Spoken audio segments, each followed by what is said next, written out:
Durante la dictadura del general Primo de Rivera, se aprueba la Ley Municipal de 1924, en la cual se reconocía con condiciones el derecho al voto de la mujer.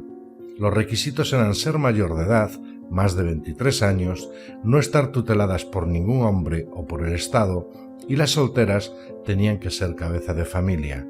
No tendrían derecho en ningún caso al voto las prostitutas. Esta ley nunca se llevó a cabo, ya que dejó de tener validez antes de que se celebraran elecciones, si bien lo que sí ocurrió por primera vez fue la elección de una mujer como alcaldesa. Se llamaba Matilde Pérez Moya y lo fue en Quatretondeta, en la provincia de Alicante. Fue designada en 1924 por el gobernador civil de la provincia de manera directa, sin haberse celebrado elecciones. Fueron pocas las mujeres que fueron alcaldesas, sobre todo en esa época, y siempre lo eran en pueblos pequeños. La primera alcaldesa en España de un ayuntamiento importante fue Pilar Careaga, alcaldesa de Bilbao en 1969, como sustituta de Javier Ibarra. La alcaldesa madrileña de Bilbao también fue la primera mujer en obtener el título de ingeniería industrial y la primera mujer en conducir un ferrocarril, como se decía en la época. Durante la Segunda República se avecinaban grandes cambios sociales apoyados por los partidos de izquierdas, pero de manera sorpresiva hubo mucha controversia a la hora de dar el voto a la mujer. Los debates más interesantes sobre esta aprobación fueron los celebrados entre Margarita Nelken Masberger, del Partido Socialista Obrero Español, Victoria Kenciano, del Partido Republicano Radical Socialista, y Carmen Eulalia Campoamor Rodríguez, conocida como Clara Campoamor, del Partido Radical.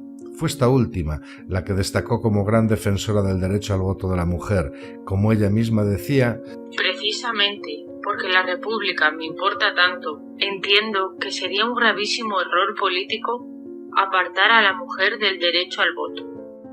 Margarita Nelken y Victoria Ken no apoyaban la reforma electoral para que las mujeres obtuvieran ese derecho, ya que consideraban que era muy pronto, porque las mujeres no estaban preparadas, porque eran muy conservadoras, porque estaban influenciadas por la Iglesia y porque eran mayoritariamente contrarias a la República, a lo que se añadía que por parte de la derecha manifestaban su intención de votar a favor.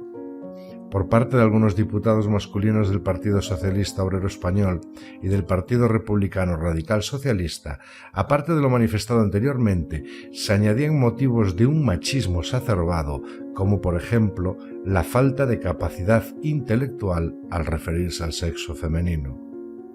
En la página oficial del Congreso de los Diputados se encuentran todas las sesiones celebradas desde la República hasta la actualidad.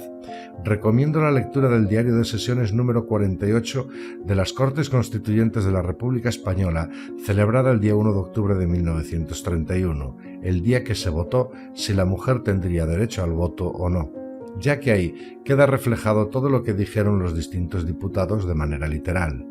Podremos observar que hubo un debate bronco entre Clara Campoamor y la bancada de la izquierda, que al fin y al cabo era la suya.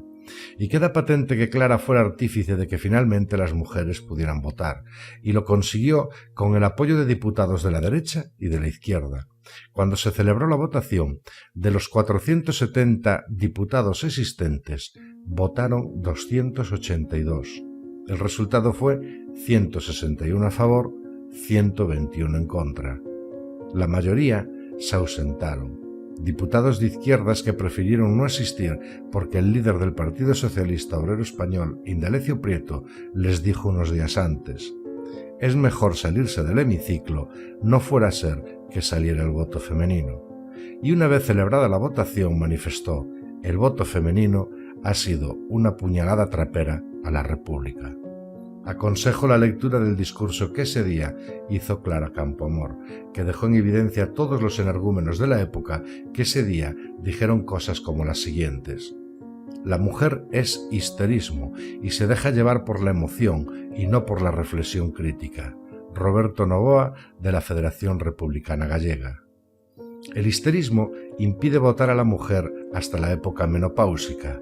Hilario Ayuso, del Partido Republicano Federal. Acto seguido, este personaje propuso una enmienda por la que los hombres deberían votar desde los 23 años, pero las mujeres desde los 45. La propuesta del diputado Eduardo Barriovero del Partido Republicano Democrático Federal pedía excluir del derecho al voto a las 33.000 monjas que existían en España. Victoria Kent, incluso, consiguiendo los aplausos de sus compañeros de partido, decía: «Es necesario que las mujeres, que sentimos el fervor democrático, liberal y republicano, pidamos que se aplace el voto de la mujer». Tanto la diputada Kent como la diputada Nelken sostenían que la mujer española carecía en aquel momento de la suficiente preparación social y política como para votar responsablemente, debido a que estaban muy influenciadas por la Iglesia y su voto podía ir a parar a los partidos conservadores. Una vez aprobado el voto femenino, la diputada radical socialista Victoria Kent hizo un último intento para conseguir que se aplazara, presentando 2 meses después una disposición transitoria que pedía que las mujeres no pudieran votar en unas elecciones generales hasta haberlo hecho 2 veces en unas municipales. En definitiva, Clara Campoamor fue una mujer que luchó siempre contra todo. «Mi ley es la lucha», decía, para conseguir una España donde todos fuéramos iguales. En el año 2001 se hizo una película para televisión sobre su vida, Clara Campoamor, la mujer olvidada. A mi humilde juicio, y una vez revisados los diarios de sesiones, prensa de la época y sus libros, solamente se ajusta en parte a la realidad, quizás a la parte que le interesa a algunos. Una vez se celebraron elecciones, la derecha fue la vencedora y Alejandro Lerroux formó gobierno. Toda la izquierda le echó la culpa de su derrota a Clara Campoamor, ya que si la mujer no hubiera votado a la derecha, ésta no hubiera ganado. Fue su muerte política. Nunca nadie le pidió disculpas. Escribió entonces y publicó en mayo de 1935 Mi pecado mortal, el voto femenino y yo. Testimonio de sus luchas parlamentarias y uno de los libros políticos más admirables y menos divulgados del siglo XX español. Clara tuvo que exiliarse y estuvo en Argentina y Suiza, y fue un exilio duro, en la más estricta soledad, donde no tenía el reconocimiento ni de la derecha ni de la izquierda, simplemente estaba sola. Esta gran mujer también escribió en el exilio ya otro libro, una especie de diario, La Revolución Española vista por una republicana. En él, Clara recuerda a los poetas de la generación del 27, muchos de derechas, y algunos fusilados por los republicanos. En este libro se relata lo que realmente provocó la guerra civil, los comportamientos de la izquierda y de la derecha. En él quiso reflejar lo que pasó, sin escudarse en un bando, a pesar de tenerlo. En ese libro, Clara nos decía cosas como la siguiente. Desde la mitad de mayo hasta el inicio de la guerra civil, Madrid vivió una situación caótica. Los obreros comían en los hoteles, restaurantes y cafés, negándose a pagar la cuenta y amenazando a los dueños cuando aquellos manifestaban su intención de reclamar la ayuda de la policía. Las mujeres de los trabajadores hacían sus compras en los ultramarinos sin pagarlas, por la buena razón de que las acompañaba un tiarrón que exhibía un elocuente revólver. Además, incluso en pleno día y hasta en el centro de la ciudad, los pequeños comercios eran saqueados y se llevaban el género amenazando con revólver a los comerciantes que protestaban. Esto lo escribía Clara Campoamor, intentando contar de una manera neutral la realidad social que se vivía en esos momentos. Con pueriles pretextos se organizaron matanzas de personas pertenecientes a la derecha. Así como el 5 de mayo se hizo correr el rumor de que señoras católicas y sacerdotes hacían morir a niños distribuyéndoles caramelos envenenados. Un ataque de locura colectiva se apoderó de los barrios populares y se incendiaron iglesias, se mataron sacerdotes y hasta vendedores de caramelos en las calles. Clara Campoamor nació en Madrid el 12 de febrero de 1888. La muerte prematura de su padre Manuel con 20 años obligó a la joven a ayudar a su madre.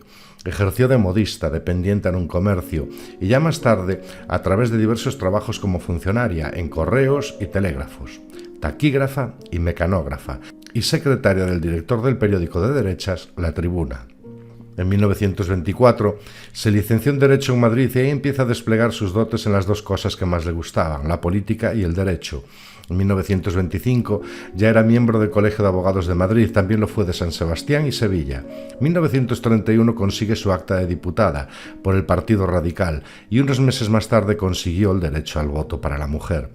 Paradójicamente, en las siguientes elecciones, cuando ya la mujer pudo votar, en 1933 no obtuvo escaño. Tampoco Victoria Kent, quedando solo Margarita Nelken como la única superviviente del famoso enfrentamiento en el Congreso. Con el estallido de la Guerra Civil, tuvo que exiliarse por republicana y sobre todo por ser masona, al ser condenada a 12 años de prisión. Si su vida en España está bien documentada, ahí están las actas del Congreso y cientos de publicaciones en prensa, su vida en el exilio es más desconocida. No sabemos mucho, sabemos que pasó sus últimos años con su inseparable Antoinette Quinchet, mujer con la que estuvo hasta su muerte, y que conoció porque fue la traductora de su libro La Revolución Española vista por una republicana. Sabemos que tenía mucha nostalgia de España, que no olvidaba cómo se le había traicionado por parte de los suyos y que tampoco era ajena al malestar que le producía el régimen franquista. Durante su exilio continuó estando activa, artículos y conferencias en Argentina, en Francia y en Suiza, siempre defendiendo a la mujer. En España nadie hablaba de ella, estaba totalmente olvidada. En los últimos años y poco a poco, fue perdiendo la vista y, estando ya casi ciega, falleció de cáncer en Lausana, Suiza, el 30 de abril de 1972. Tenía 84 años. Unos días antes de su muerte, expresó su deseo de morir en España, pero no pudo ser. Sus restos fueron incinerados y trasladados sellados al cementerio de Polloy en San Sebastián. Hace un tiempo pude leer en un libro de texto de la ESO, último curso, que versaba sobre la Segunda República Española la siguiente afirmación: el derecho al voto de la mujer fue un logro del socialismo, enfrentándose a las derechas que votaron en contra. Humildemente, creo que esa afirmación no se acerca mucho a la realidad. La realidad es que en 1931, gracias a una mujer llamada Clara, se consiguió el derecho al voto de la mujer.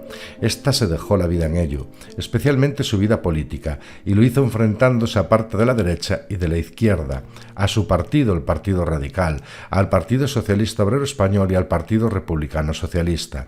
Pero al final consiguió su victoria. La mujer logró el derecho al voto, pero Clara lo pagó con su exclusión, con su aislamiento personal. Se tuvo que ir de su partido y el resto de partidos de las izquierdas le cerraron sus puertas. Nadie la quería en sus filas. Era una traidora, la culpable de la victoria de la derecha por culpa del voto de las mujeres. Mientras le llamaban traidora, curiosamente, Alejandro Lerroux, el líder del partido de Clara, era nombrado presidente al pactar con el CEDA, partido de derechas. En 1936, con el estallido de la Guerra Civil, tiene que huir del país. Una de las pocas personas que tuvo que exiliarse porque no sabía qué bando la odiaba más. Fue olvidada por todos, nadie lloró su ausencia.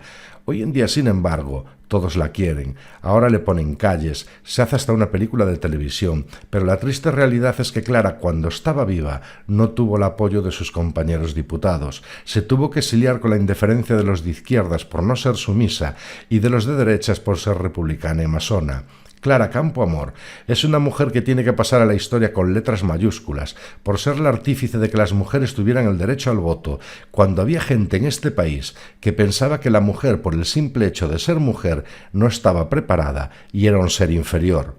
La historia nos enseña una vez más que a las grandes figuras del pasado el reconocimiento siempre les viene tarde y mal. Llega sin culpables, sin reconocer errores y sin que nadie pida perdón. Y finalizo ya, citando a Wenceslao Fernández Flórez en las crónicas parlamentarias de ABC que le hicieron famoso.